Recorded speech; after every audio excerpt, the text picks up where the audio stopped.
seninleyim. Ama ben seninleyim, seni yaşıyorum Metek. Metek.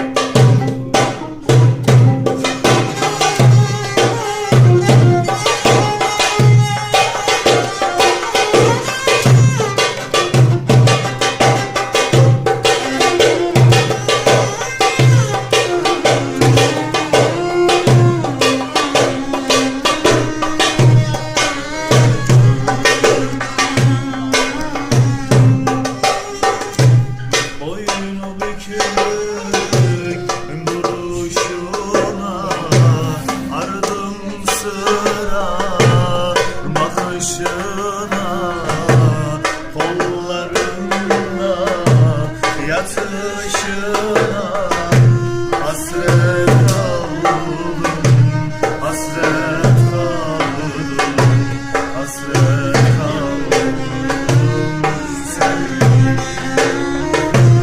Kollarımda yatışına hasret kaldım, hasret kaldım, hasret